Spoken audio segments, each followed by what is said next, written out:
Olá pessoal, Gilson Ferreira aqui, estamos com mais um 3F Cash e hoje eu tenho o prazer de estar aqui com meu amigo mesmo, amigo pessoal, amigo para a vida, Irani Gomes. Já foi administrador, é assessor do deputado hoje, é um cara muito envolto, muito envolvido com questões condominiais, com questões que envolvem Brasília. Então eu tenho o prazer de trazer meu amigo, seja muito bem-vindo, Irani. Vamos hoje falar de você, então a palavra é sua. Bom dia a todos. É uma satisfação estar aqui, Gilson.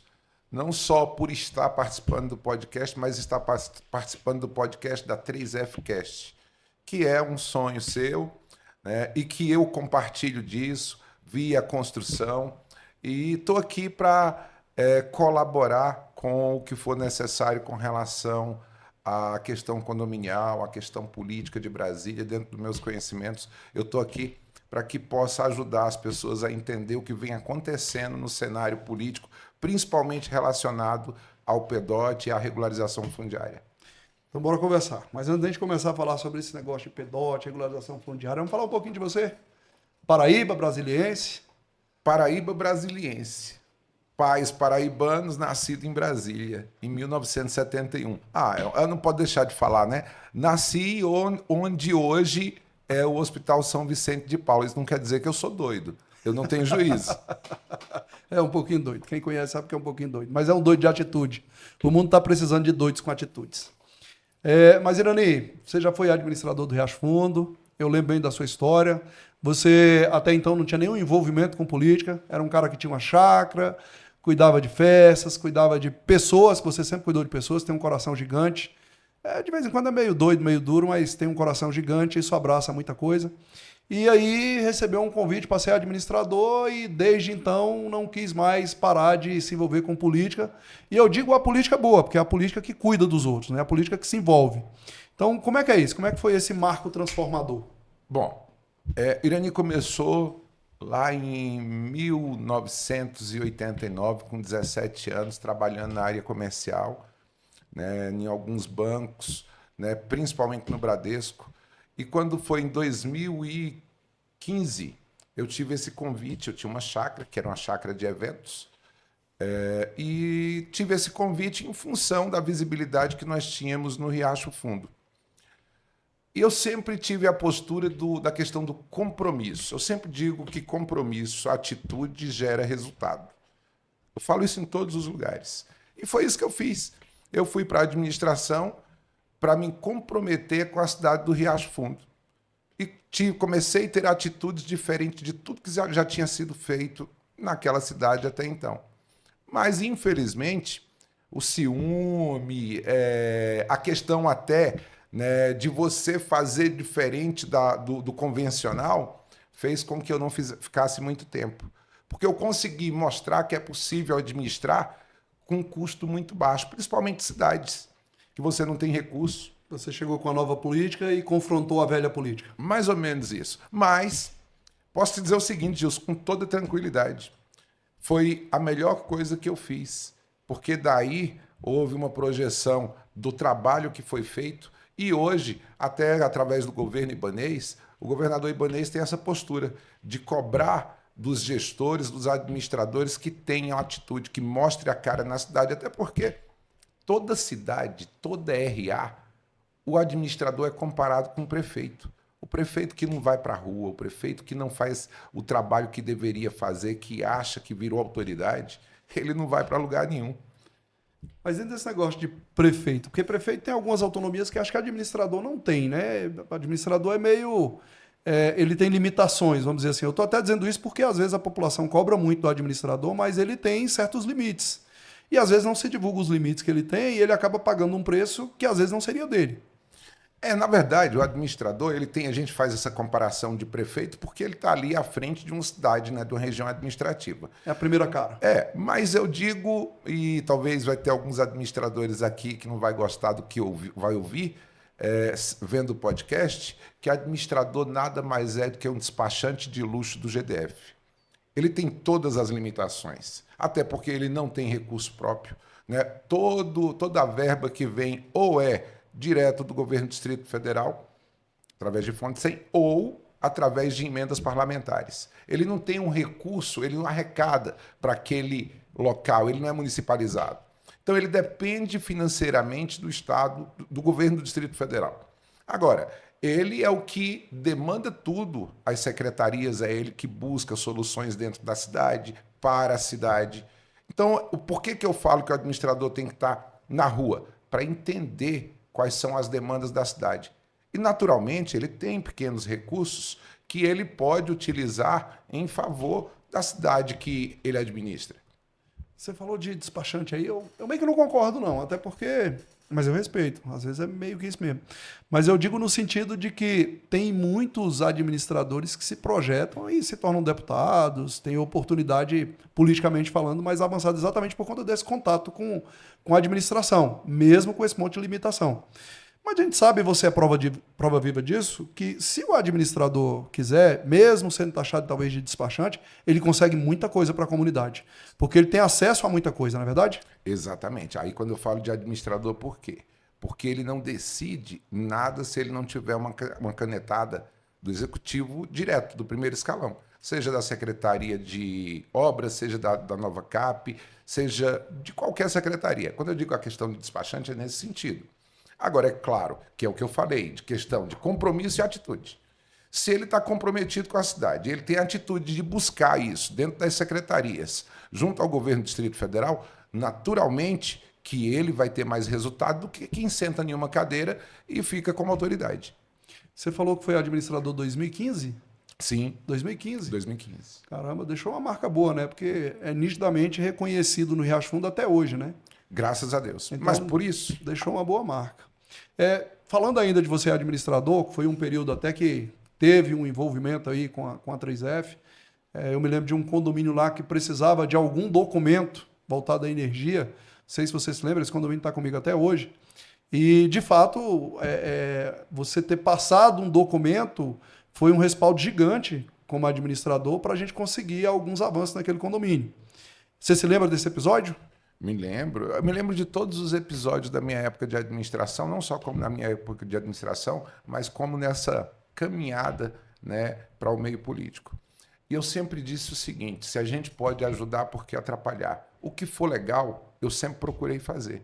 Dentro da legalidade, se era permitido, se tinha um documento que já tinha energia naquele local, por que não, dentro da legalidade, fazer o que deve ser feito? Então eu digo sempre o seguinte, você não pode prevaricar, você não pode tentar ajudar só porque o Gilson é meu amigo. Não existe amizade no serviço público. E quando existe, dá errado.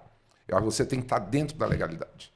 Então, me lembro perfeitamente e fico muito feliz desse condomínio hoje fazer parte, inclusive, de um processo de regulação, de regularidade, de estar dentro do PEDOT para ser regularizado. E é verdade. Outra coisa, Irani, um dado, um deles oficial, o outro não oficial, mas o dado oficial é que, salvo engano, 18,9% da população do Brasil vive em condomínio. Esse dado no Distrito Federal, e esse não é oficial, ele é bem mais abrangente. Aqui diz que, salvo engano, 64% da população do Distrito Federal vive em condomínios. Dessa mesma população, há aproximadamente 33% em condomínio que precisa de regularização. Então não dá para fechar os olhos numa capital onde 2/3 da população vive em condomínio e 1/3 da população vive em condomínio que precisa de regularização. Então é uma realidade dentro do Distrito Federal, até que serviu para a expansão que o Distrito Federal é hoje, porque o Distrito Federal hoje é uma capital com, 2.800.000 pessoas por causa dessa expansão que alguns governos resolveram fazer. Mas é uma realidade ainda precária. A gente tem diversos locais no Distrito Federal de condomínios irregulares, cidades como a 26 de Setembro, muitos locais no Riacho Fundo, Ponte Alta, enfim, no Brasil, no DF inteiro tem essa situação. Você participou e participa muito ativamente de cada coisa, de cada construção disso aí. A gente vê que você é muito participativo, você literalmente dá a cara, coisa que alguns escondem, mas você dá a cara. Mas como é que você vê isso para o Distrito Federal, para futuros governos, já que você está envolvido aí como assessor parlamentar? O parlamentar quem você assessora foi inclusive presidente da CAF, que é uma comissão de assuntos fundiários, que é quem tem também participação relevante nessa questão da regularização. Como é que você vê isso para o Distrito Federal? Como é que você vê esse processo de tantos condomínios em área irregular, cada vez crescendo mais, não está estancado, isso continua. Como é que você vê isso para o futuro do DF? Bom, duas coisas. Primeiro, eu preciso agradecer aqui ao deputado Hermeto, que foi presidente da CAF. Preciso falar que o deputado Hermeto ajudou muito na construção dessa questão do plano diretor de ocupação territorial, para que fosse remodelado e que possa vir ajudar exatamente no que você está me falando. Agora, a gente precisa entender algumas coisas com relação a isso tudo. O DF ele vem crescendo de uma forma desordenada, né? E aí, às vezes, por isso que há tantas derrubadas, tanto isso, tanto aquilo. É claro que eu não concordo, doutor, que haja derrubadas, haja uma ação fiscalizatória. Eu já falei isso em vários lugares e não vai ser aqui que eu vou deixar de falar. Há uma ação fiscalizatória depois que está pronto.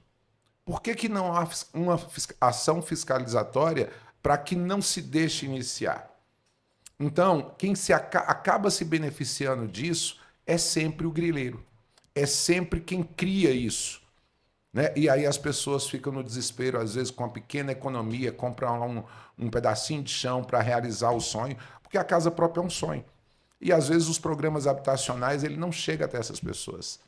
Dentro disso, essa expansão que você vem falando, que você está correto, né, esse crescimento dentro do Distrito Federal é muito grande. Eu acho que esse número é até maior do que você falou, de 33% com relação a condomínios com falta de regularização. Agora, a população precisa entender que para que se regularize um condomínio, ele precisa ter algumas nuances. Por exemplo, precisa de um plano urbanístico, precisa ter um planejamento para uma água pluvial, para um esgoto, porque senão a gente regulariza situações que depois é só desperdício de dinheiro público. Então, há várias situações que agora, com o PEDOT, né, claro, muita gente me liga e fala assim, Irani, veja aí se eu estou no PEDOT. Eu quero até deixar isso claro para os ouvintes, para quem vai ver o podcast. Todo mundo faz parte do PEDOT. Brasília inteira está dentro do PEDOT. Agora precisa saber como ficou no PEDOT. E aí vem uma coisa, Gilson, o pessoal, muita briga interna, muita gente dentro do próprio local. Você citou 26 de setembro. Você citou parte lá da Ponte Alta.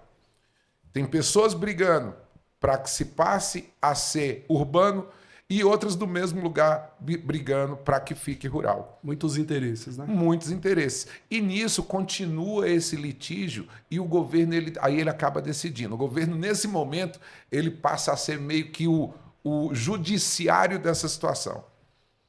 Porque um quer uma coisa, outro quer outra, ninguém se entende, então vai para a SEDU e aí, a partir dali, a partir da Câmara Legislativa, se decide como que aquela área vai ficar. Agora, esse novo PEDOT vem com alguns avanços muito grandes que pode ajudar tanto áreas urbanas quanto áreas rurais.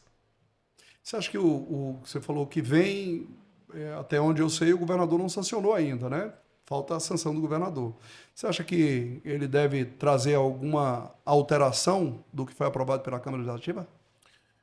Bom, ao meu ver, é possível.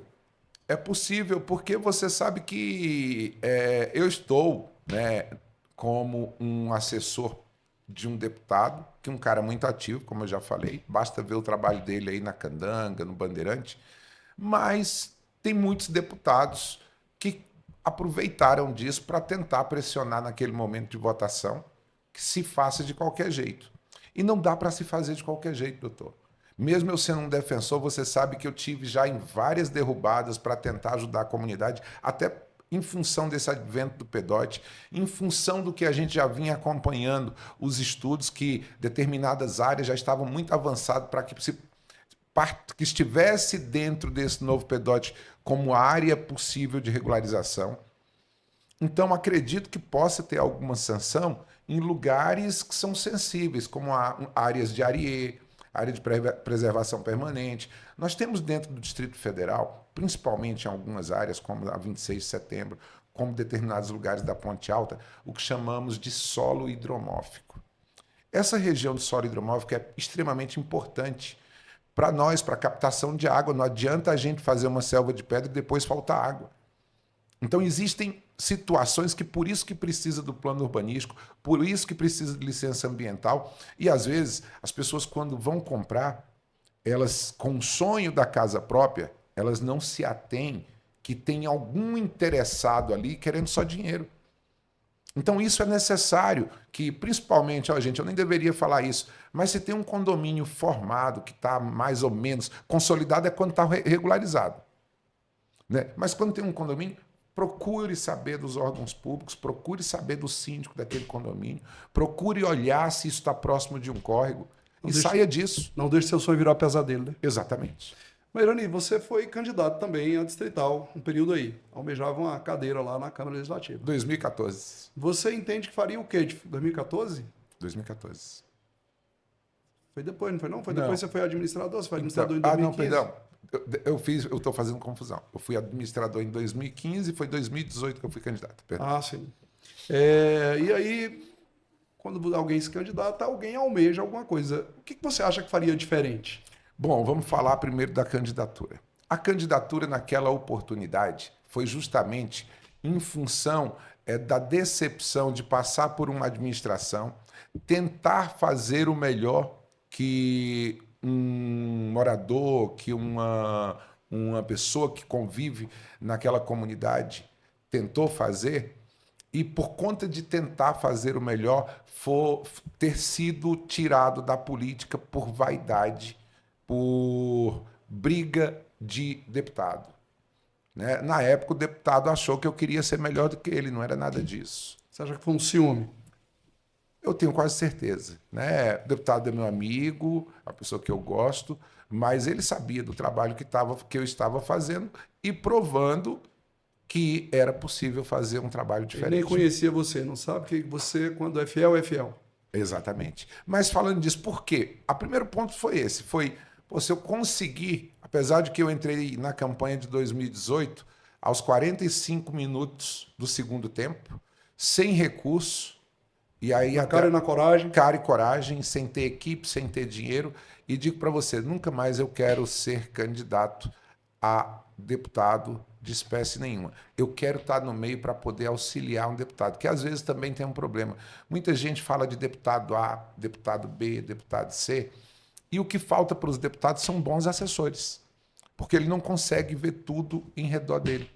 Então, no momento que ele tiver bons assessores, eu tenho certeza que a legislatura dele vai ser muito melhor do que as que tem por aí hoje.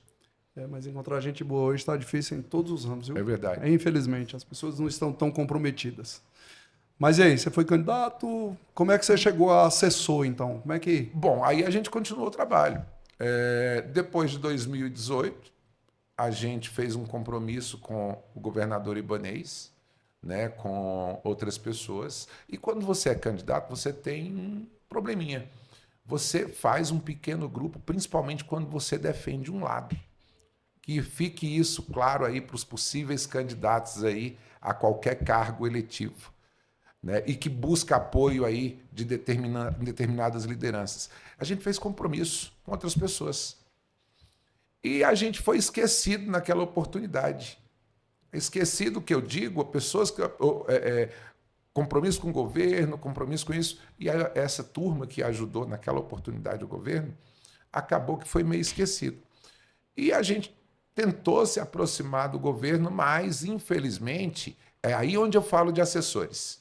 Assessores blindam o mandatário para que ninguém chegue, porque os assessores às vezes têm mais interesse pessoal do que o próprio candidato, do que o próprio mandatário.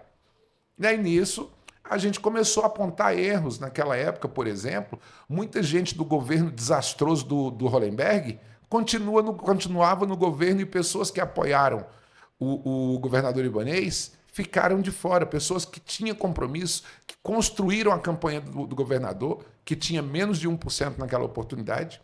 E aí a gente começou a mostrar, não fazer oposição, mas um contraponto com o que vinha acontecendo dentro do governo. E aí, cada vez mais, a gente cresceu, né? Quando eu digo a visibilidade foi maior da minha pessoa. E aí, recentemente, quando eu digo recente, há 2 anos atrás, quero agradecer mais uma vez, eu tive o convite do deputado Hermeto, foi na minha casa, né, quando ele assumiu o segundo mandato dele, e ele é meio que a pessoa que ajuda, é o padrinho do Riacho Fundo 1, e ele me convidou para fazer parte do grupo político dele, pelo conhecimento que eu tinha, por ter sido ex-administrador, e até então estou lá.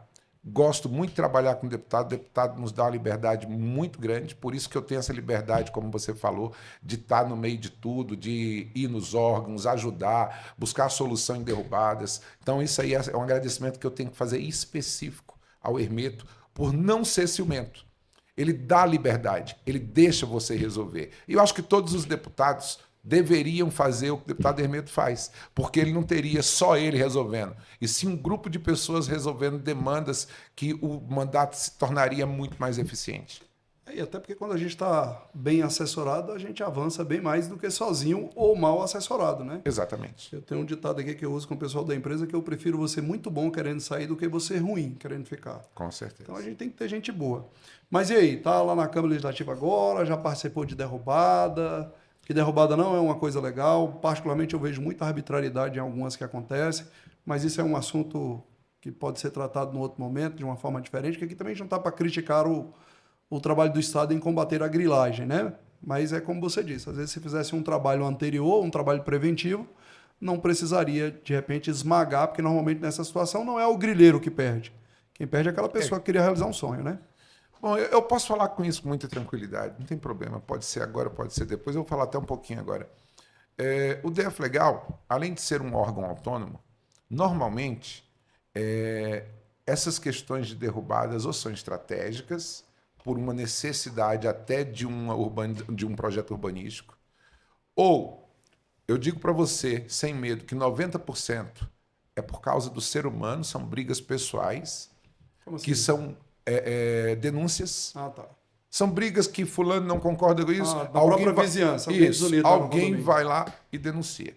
E aí, nesse momento, o DF Legal, naturalmente, ele tem que ir lá. Só que as pessoas não entendem que no momento que ele denuncia, ele chama o DF Legal. Coloca e aí, em risco, inclusive, ele, né? exatamente. O DF Legal vai fazer uma ação fiscalizatória, não é daquele lugar que foi denunciado, ou específico naquele lugar que vai ser denunciado.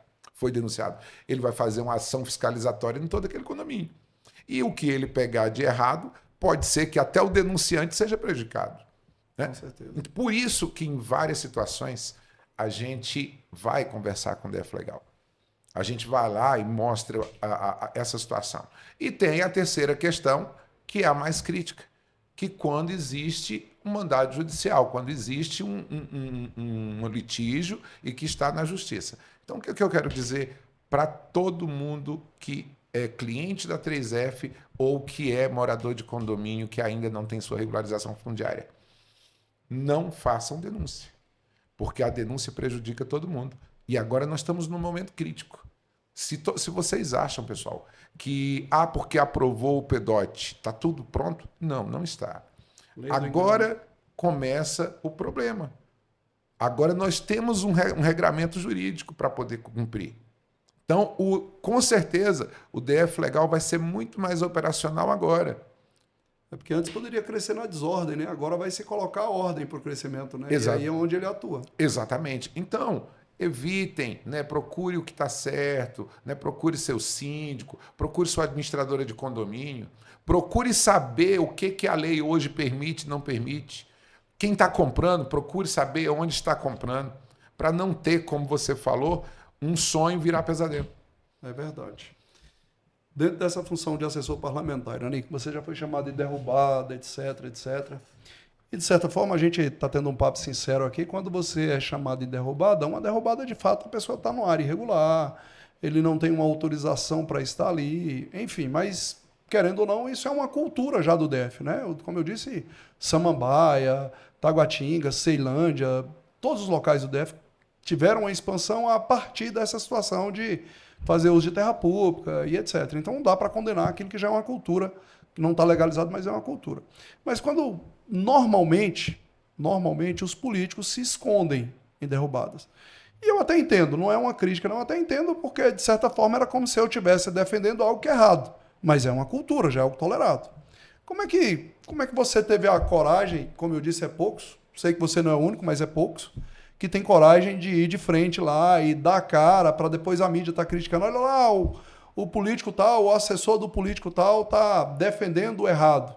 Porque, infelizmente, a gente tem uma hipocrisia que permeia em nós, e a mídia divulga muito isso, de colocar determinadas coisas que são fáticas, que estão acontecendo, como se fosse o pior crime do mundo.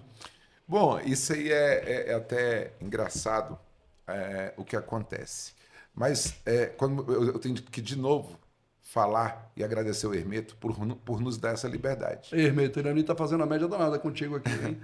Mas é verdade, porque você participa, você defende vários condomínios através do escritório de advocacia que vocês têm, e você vê, você está falando, ninguém aparece. Aparece muita gente depois que o fato aconteceu para tentar tirar proveito político. Aí fala, eu vi Vou aqui, fazer, vou fazer. Ninguém faz. Mas enfim, a gente está para falar do acontecido, não do que o pessoal tira de proveito disso. E eu já apareci em várias matérias aí, aparecendo de fundo, em Rede Globo, em Record, nos cambau aí, por essa coragem. Mas não é só coragem, aí é uma questão minha, é questão de humanidade. É questão de eu olhar para quem está sendo prejudicado, ver a situação e tentar ajudar. E eu não estou cometendo crime, porque eu não vou lá para fazer ingerência. Eu estou fazendo o quê? Eu estou tentando buscar uma solução para que aquilo que vira pesadelo seja suavizado. Vamos buscar uma solução. E já tivemos alguns êxitos. Por quê? Porque a gente entrou com alguns recursos administrativos. Eu vou lá para entender, né? Tem vários, acho que o DF Legal tem um grupo, um corpo muito legal, porque para toda regra tem uma exceção, mas a maioria dos auditores do DF Legal ouvem quando a gente chega, conversam com a gente. Tem um diálogo, né? Tem um diálogo, né? E acaba que dentro do que eles podem, não estou dizendo prevaricando, mas dentro do que eles podem, deixar a gente agir para que aquilo seja estancado, pelo menos momentaneamente, eles deixam, né? Dentro da lei. Eu quero sempre frisar isso. Dentro da lei, porque senão todo mundo, a gente já está, eu e os auditores já teríamos tido problema com a justiça. Então, o que eu quero falar? Eu vou porque eu tenho liberdade do deputado de fazer o que é bom para a comunidade. É claro que um deputado, é claro que um parlamentar, dificilmente ele vai aparecer, porque ele é um agente ali do Estado. Se ele for, a própria mídia que critica a derrubada, ela vai criticar o deputado por estar derrubando no local. E a mídia é forte formadora de opinião de quem é desinstruído, né? Exatamente. E principalmente se a mídia for contrária ao governo. Aí ela não quer saber, ela simplesmente vai dar informação que ela julga que vai prejudicar quem ela quer prejudicar. Então a gente precisa entender essa questão da mídia, da grande mídia, né? Se você for olhar, a mídia critica alguns e defende outros pelo mesmo assunto. É verdade. Se você for olhar, acompanhar só os blogs, só as plataformas, só as redes sociais vai criticar todas as derrubadas, mas não vai avaliar os problemas que essas derrubadas vão criar no futuro para a própria Brasília, com a questão hídrica, com a questão do solo. Então, tudo isso tem que ser avaliado. É uma série de coisas, né? Também quando você simplesmente derruba, mesmo tendo a possibilidade de ter uma estrutura, o que nós teríamos de moradia? Será que as moradias que temos seriam suficientes? Será que as pessoas conseguem pagar hoje para ter uma moradia decente? Morar no Distrito Federal não é barato, não. Há alguns anos atrás, aliás, há vários anos atrás, na época do governador Roriz... Você tem a memória boa, hein, cara? Eu estou impressionado com a sua memória. Lembrou de 86, de 95, 2015. Você tá... Isso. Na época do governador Roriz, não era da minha época, mas existiam programas sociais de moradia, como existe hoje, né? Que doava a casa. Hoje isso ficou mais difícil, né? Porque hoje até a própria renda per capita, o poder aquisitivo de Brasília é diferente do resto do país, né? Então hoje você tem programas sociais, né, nas áreas de ARIS, mas que a pessoa tem que comprovar se realmente pode ou não pode. E você tem uma outra questão, você tem a questão das associações de moradores, que também pode fazer essa aquisição. Então, a gente tem que unir esses problemas, às vezes, Gilson, dar uma olhada nisso tudo com uma lupa, porque, às vezes, tem programas sociais que não são usados. Mas você não acha que o programa social muitos se corromperam, não? Você não acha que esse é o grande problema? Tem muita gente que não precisa e está tendo, e aqueles que precisam não têm acesso? É muito subjetivo isso aí.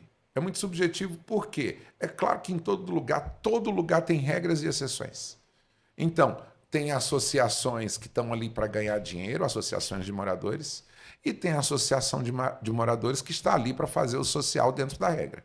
Tanto é que o governo recentemente criou uma lei que é a Miroski. Hoje, qualquer associação ela tem que estar enquadrada nisso, com o olho do Ministério Público, justamente para que não aconteça esse tipo de distorção da função social das associações, junto com a CODAB. Então, a CODAB também tem lupa com relação a isso. Então, na verdade, hoje vem se aperfeiçoando esses mecanismos fiscalizatórios para tirar exatamente esse risco que você falou, de oportunistas querendo se dar bem em cima das pessoas que mais precisam.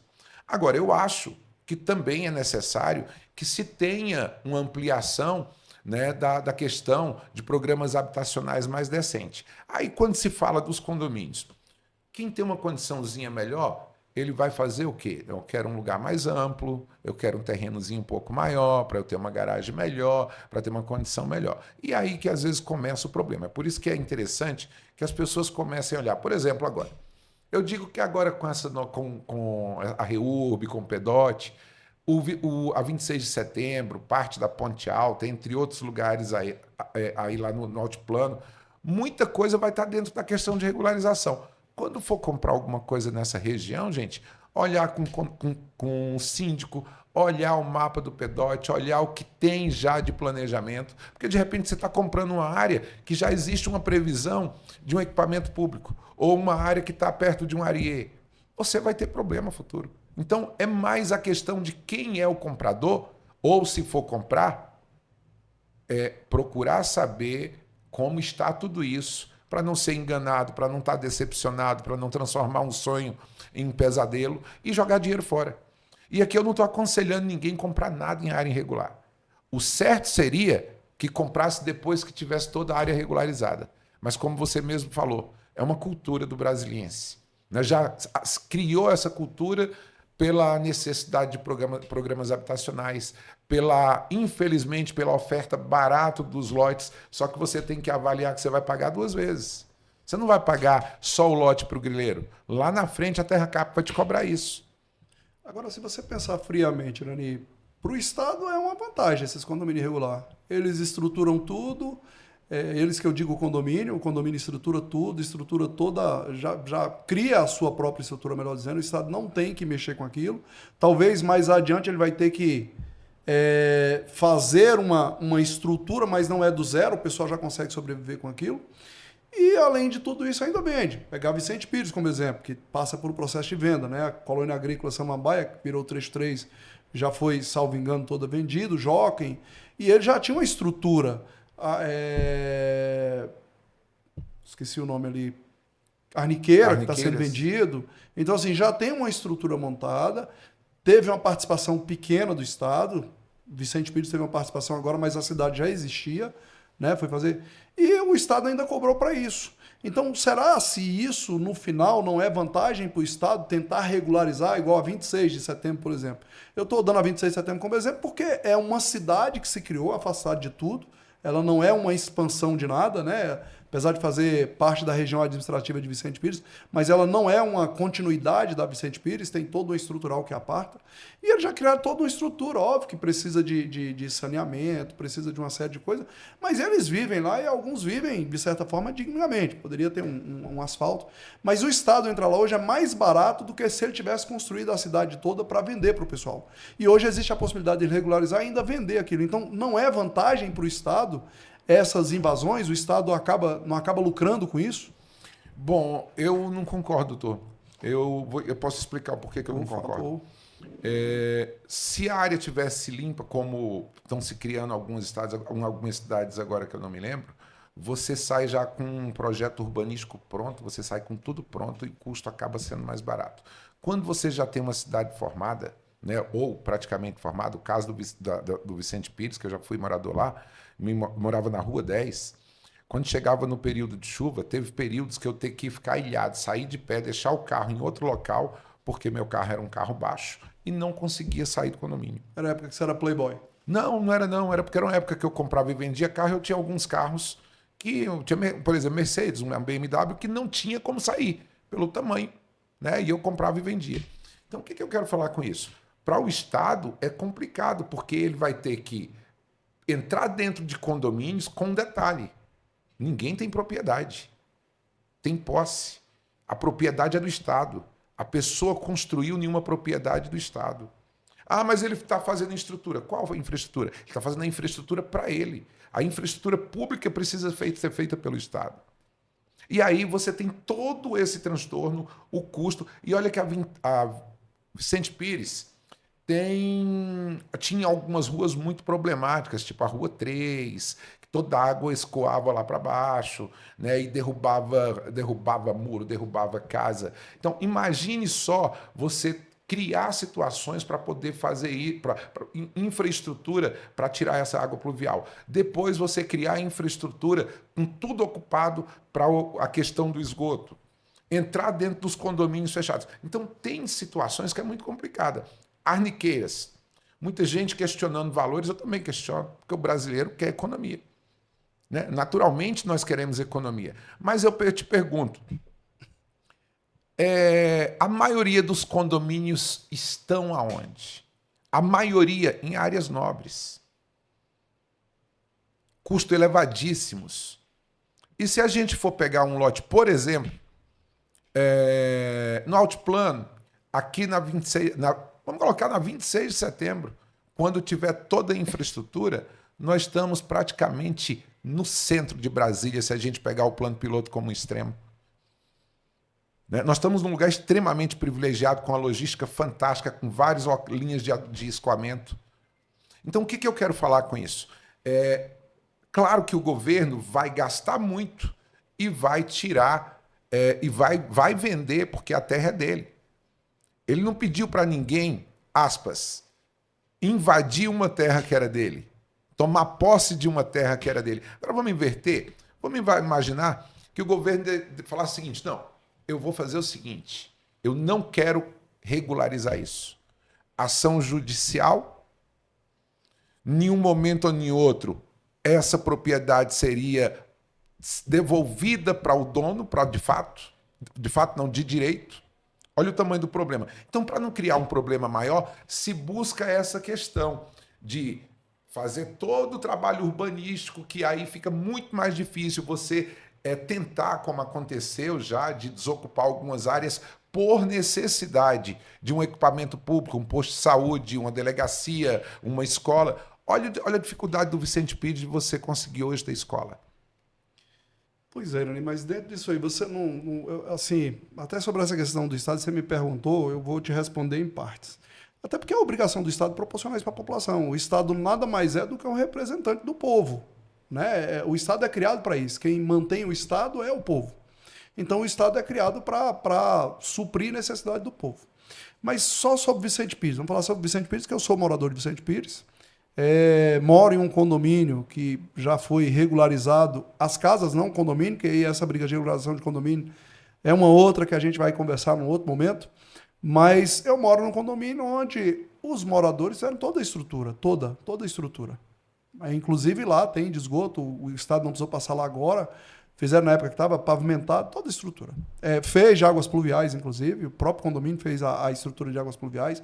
Não sei se atenderia a água da rua, mas atende a água da comunidade lá condominial onde eu moro.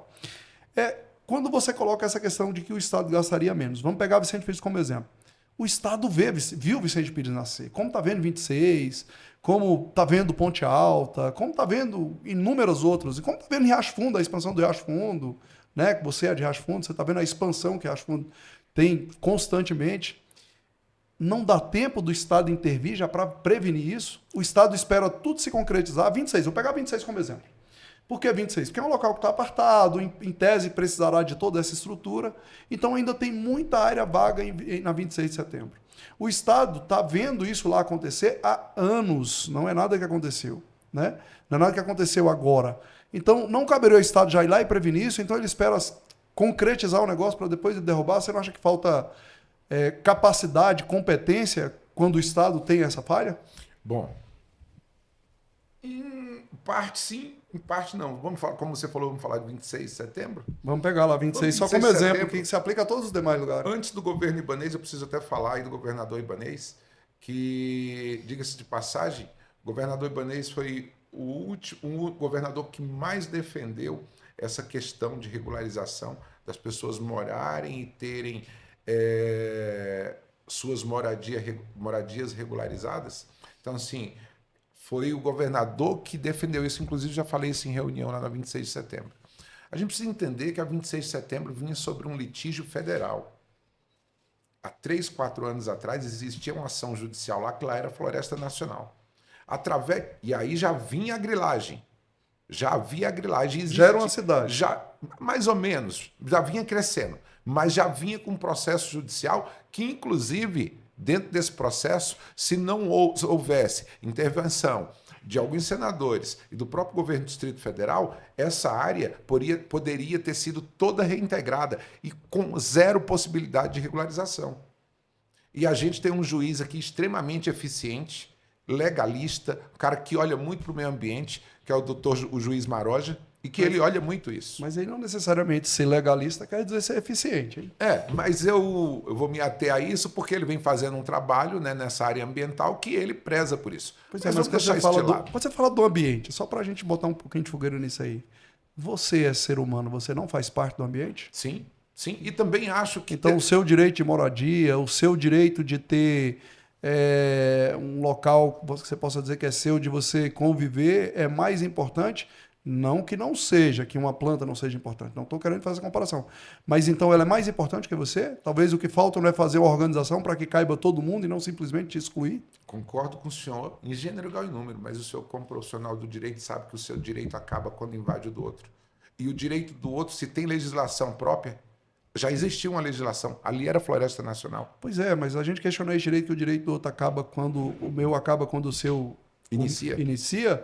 Tem a grande questão também que a gente vai entrar lá na função social do Estado. Aquilo lá é terra do Estado, a função social do Estado é proporcionar bem-estar. Beleza, então isso aí a gente cria um arcabouço de discussão aqui bem complexo. Bem complexo. Só que ali, naquele período, nós tínhamos a Floresta Nacional, nós tínhamos legislação que não permitia.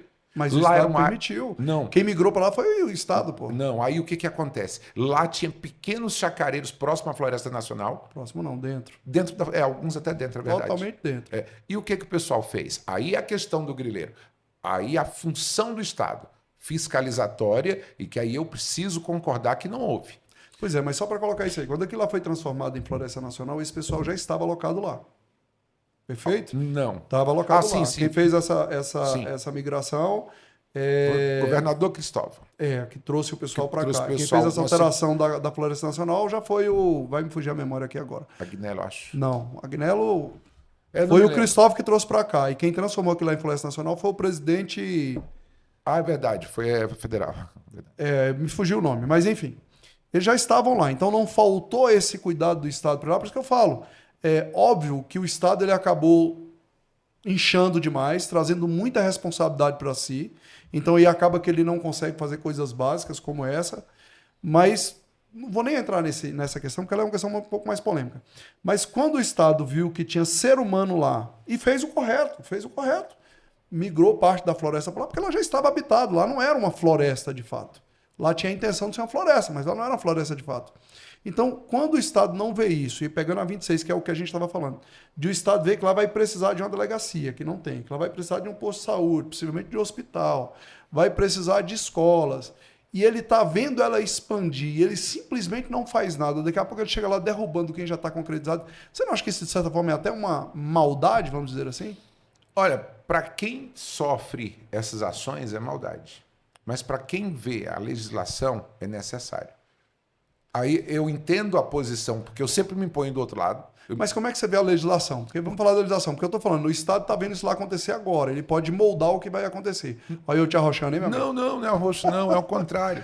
É tranquilo, é bom que a gente fale sobre isso. Pois é, então o Estado está vendo o que vai acontecer, porque a 26 já está projetada. Eu que sou leigo, não mexo com essas questões de Estado, eu estou vendo que a 26, há muitos anos, não é de agora, ela já vem tomando um corpo. Então era um momento de definir, opa, peraí, qual é o local mais estratégico dentro de uma cidade nessa proporção aqui de se ter uma delegacia? É isso aqui. Então eu vou lá e, ó, esse local aqui é para uma delegacia. Quem efetivamente quiser tomar posse, o Estado já tem lá demarcado, vai lá e tira. Eu não fico jogando isso para toda a população, porque aí bate até o medo, inclusive, de ser a questão da conveniência. Eu já moro aqui, mas tem outro que mora aqui. Mas talvez esse aqui é bem influente politicamente falando. E não vão mexer. Ele vai ter um benefício e eu corro risco por não ter essa influência. Então não é uma questão de justiça, é uma questão de estratégia. Já o Estado poderia ir lá agora e definir, ó, esse local. Então quem invadir ali, a partir do momento que ele informa que é, necessariamente já passa a ser um infrator. Aí sim ele tem que ser rompido, independente da situação. Bom, foi bom você tocar nesse assunto. Só apertei. Não, ao contrário, até para poder esclarecer. A gente precisa entender o seguinte: Brasília, ela foi construída dentro de várias fazendas, algumas fazendas. Esse é o primeiro ponto. Tanto é que você vê que tinha um litígio até pouco tempo atrás, fizeram um acórdão, Rua 12 e Rua 10, para tentar regularizar agora, né, por trechos. Então, as pessoas falam, não, o Estado, o DF pode chegar lá e fazer isso e aquilo. Não pode, até que essa terra esteja sobre propriedade dela, terra CAP. A 26 de setembro, especificamente, primeiro ela era uma área federal até em função da questão da floresta. Depois, ela tinha uma grande parte ali que era patrimônio da União. E ainda tinha um litígio de pessoas que não tinham sido desapropriadas e não tinham recebido, como é o caso aqui da Cana do Reino. Então veja que a terra CAP não era detentora dessa terra. Então, como que eu vou entrar, demarcar uma terra que não é de minha propriedade? Eu vou ser invasor do que é meu? Compactuar com quem invade? Fazer a mesma coisa? Pois é. Então, essa questão, por isso do plano urbanístico, por isso de toda a situação de regularização, quando eu digo regularização, até administrativa, porque aí se abre uma negociação com o proprietário de fato da terra, se é o SPU, para que essa terra seja repassada para o governo do Distrito Federal. O governo precisa de um prazo. Ah, você fala, mas o prazo pode ser curto? Não, não pode. É toda uma infraestrutura e você tem um projeto ambiental, você tem licenciamento ambiental, você tem a questão urbanística para ser feita. Aí sim. Por isso que eu falo das cidades que iniciam da forma correta. Agora, a terra hoje é do GDF, especificamente na 26 de setembro. Então, hoje já se existe um projeto urbanístico praticamente finalizado para que se possa dizer aqui vai ser isso, aqui vai ser aquilo. E detalhe, pode acontecer derrubadas em locais que vai ser ocupado por equipamentos públicos. Pois é, mas isso é o que eu te digo. A Terra Cap já é detentora da terra lá, se eu não estiver enganado, há 3 ou 4 anos. Há 3 ou 4 anos que ela é detentora da terra. Eu digo até do inchaço do Estado. Você não acha que esse excesso de burocracia que acaba atrasando os processos é um problema para o Estado? Você fala, precisa de licença ambiental, precisa disso, precisa daquilo. E o Estado é um só. Você acha que se o pessoal focar, até porque, vamos ser sinceros, quando o pessoal quer, isso acontece de forma rápida. Mais ou menos, Gilson, porque existe um custo muito alto. Por exemplo, eu vou te dar um exemplo bem prático. Nós temos um problema bem grave, é só para ilustrar essa situação. É um problema grave ali na Vila Cauí, né? E é um lugar que a gente chama de ARIS, a área de interesse social. E dentro desse problema, eu estou envolvido com isso, tentando buscar que haja uma solução dentro daquela região. Por que eu estou falando isso? Hoje, o DF Legal ele é obrigado a fazer uma ação fiscalizatória no comércio, por causa de um pequeno grupo, ele acaba notificando, às vezes até multando pessoas porque estão em uma área de risco que não tem um projeto urbanístico pronto e que aí não tem condição de o cara tirar um alvará de construção. O cara vai lá, está fazendo a obra dentro de um lugar que já está prevista a regularização, mas não tem um projeto urbanístico pronto. Então, isso demanda tempo. 3, 4 anos para quem espera é muito tempo. Mas 3, 4 anos para um Estado que falta muita mão de obra é muito tempo. Pouco tempo. Mas, Edson Irani, você entende? Porque, como eu disse, isso é uma cultura. Não adianta a gente fugir disso. Eu nem sei se seria um incentivo. Mas você não acha que o Estado poderia criar requisitos mínimos de regularização? criar alguma cartilha, ó, sei lá, pegar esses ambientes que estão, até para não fomentar essa questão da invasão de terra pública, que particularmente também eu não sou favorável a isso, mas, querendo ou não, eu não detenho o poder de fazer isso e quem tinha o poder permitiu. Então, isso é uma prática comum do Distrito Federal. Então, se ele criasse mecanismos de falar assim, ó, para regularizar tem que seguir esses requisitos mínimos. Aquelas pessoas que fossem adotando ou tomando posse de terra pública, você acha que eles já tentariam seguir esses requisitos para uma futura regularização? Então, não falta uma atuação preventiva do Estado para evitar esses custos exorbitantes, sendo que ele poderia minimizar isso? Bom, aí a gente vem com, de novo, o PEDOT. O PEDOT levou muito tempo. O último PEDOT foi em 2009. 2009. Né? Hoje que a gente conseguiu aí, finalizar essa proposta do novo PEDOT, faltando aí só a sanção do governador. O PEDOT, hoje vocês vão perceber, quando chegar agora... 16 anos depois, né? Exatamente, que a previsão é 10. Né? Então, 6 anos se passaram sem que o PEDOT fosse reavaliado. Responsabilizar a pandemia, né? E, várias coisas, né? E aí esse hiato que se criou nesse período complicou tudo, porque a cidade continuou crescendo, não tinha legislação e chegou no que chegou. Hoje pode, dentro desse novo PEDOT, por exemplo, vou te dar um exemplo. Dentro do que eu li no texto, áreas rurais e que não tem condição de fazer uma regularização fundiária como urbana, dentro do PEDOT vai se permitir condomínios em macrozonas rurais. Agora, tem determinadas regras a serem seguidas.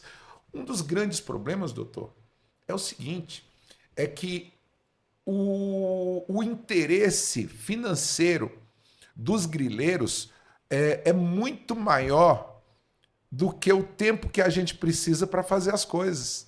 A velocidade com que se ocupa terra pública e se vende, o Estado não consegue. Eu não estou vindo aqui para defender o Estado, até mais para prevenir quem vai comprar.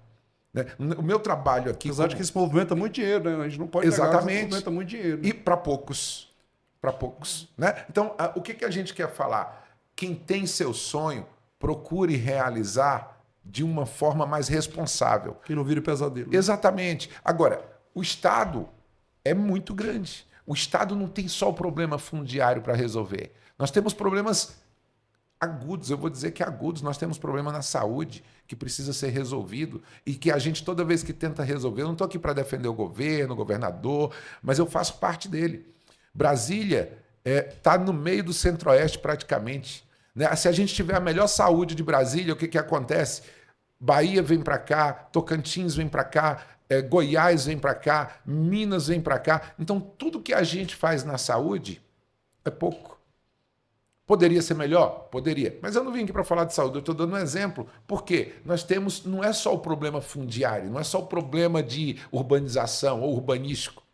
Tem uma série de problemas. Tem uma série de problemas que é necessário que o governo veja todos. E nós temos um problema sério, que é um negocinho chamado Lei de Responsabilidade Fiscal. A gente precisa contratar. Para que a gente tenha celeridade em determinadas situações, nós precisamos contratar. Dependendo do tamanho da contratação, a gente entra na Lei de Responsabilidade Fiscal e a gente diminui o poder de investimento dentro do Estado. Então, tem várias situações que é necessário serem vistas para que a gente entenda por que às vezes alguns processos são tão lentos. Que eu concordo, são lentos. Só que se você acelerar isso, você vai estagnar em outros lugares. Se eu tentar acelerar aqui, vou contratar para resolver todo o problema fundiário necessário agora. Eu vou ter que tirar outros investimentos, porque eu tenho um limite prudencial de gasto. Ou seja, é mais fácil criticar do que fazer. É difícil. Assim, a gente que está no meio envolvido, a gente acaba entendendo os dois lados. Eu estou falando por mim, o Irani olha muito a questão da empatia do outro lado, né? De ver a necessidade, o desespero. Tanto é que voltando lá, é por isso que eu vou quando tem algum tipo de derrubada, quando tem algum tipo que a gente considera, às vezes, uma arbitrariedade, porque todos os servidores públicos também são seres humanos. Então, a gente não pode dizer que só tem gente boa dentro do serviço público. Tem gente truculenta, tem gente ruim, tem de todo jeito. O serviço público é um espelho da sociedade. Né? Então, há às vezes excesso, há às vezes omissão, né? Mas eu digo para você que dentro desse governo, do atual governo, do governo ibanês, eu posso dizer para você, a questão fundiária avançou e avançou muito. E aí eu desafio, mesmo, né, eu estando no legislativo, eu desafio antes do ibanês o que estava. Tanto é que antes do ibanês, eu não quero aqui fazer alusão a nada, nem criticar ninguém, a gente veio para falar do que acontece, mas observa 8 anos atrás. 8 anos atrás, houve crueldade com relação a casas que estavam prontas e casas de padrão alto. Né? Não teve misericórdia. Famosa Bruna. Então, ela era uma legalista. Eu não posso falar da Bruna. Estava fazendo o trabalho dela, né? E eu tive com a Bruna, eu achava ela uma pessoa muito bacana. Só que eu acho que a gente também precisa ter a visão, de novo, né? A empatia com relação ao problema do outro, buscar solução. Não é simplesmente a solução minha, o que eu tenho é um papel. O que eu tenho é uma regra. Eu vou cumprir a regra e que se dane os outros. Eu não concordo muito com isso. Tem que olhar para a questão humana, né? Humana. É verdade. Mas, meu amigo, a ideia era um bate-papo rápido, mas conversa com você, o tempo passa e a gente nem vê. Quero lhe agradecer por ter vindo aqui. A gente está começando um trabalho no 3F Cash, começando mesmo. Isso aqui é um desafio que a gente está colocando. A gente quer ser um ponto de referência na questão de condomínios. E no Distrito Federal tem muito condomínio irregular e não dá para você regularizar isso sem falar de política. Você é um cara que eu conheço há anos, é de fato um irmão. Então foi muito bom ter você aqui hoje. Vou abrir a câmera aí para você falar as suas considerações finais, se despedir do seu público, deixar aí o seu Instagram, o seu contato, o que você quiser. A câmera é sua. Essa, né? Essa aí. Pessoal, só agradecer aqui a 3F Cash, agradecer ao Gilson, agradecer o Bruno aqui que está operando aqui a nossa conversa. E, acima de tudo, agradecer o deputado Hermeto pela confiança que ele tem no trabalho que a gente desenvolve. E dizer o seguinte, a gente está aqui sempre à disposição para o que é correto. A gente está sempre buscando ajudar quem precisa. Eu faço parte, eu entrei para a política para ser diferente, eu entrei para ser um assessor parlamentar para poder fazer diferente. E eu digo em todos os lugares, se você tiver compromisso, tiver atitude, você vai ter resultado. E o resultado nosso é sempre buscando ajudar quem mais precisa. Então, um abraço a todos e, mais uma vez, obrigado aí a 3F Cast. Eu que agradeço, meu amigo. Quero agradecer quem está nos vendo, nos ouvindo. É um prazer fazer esse trabalho para vocês. Nos siga. Vá no canal do YouTube 3F Cash ou no Instagram 3F Condomínios. A proposta é trazer sempre informações para vocês. Grande abraço, muito obrigado, Irani. Tamo junto. E até a próxima, pessoal.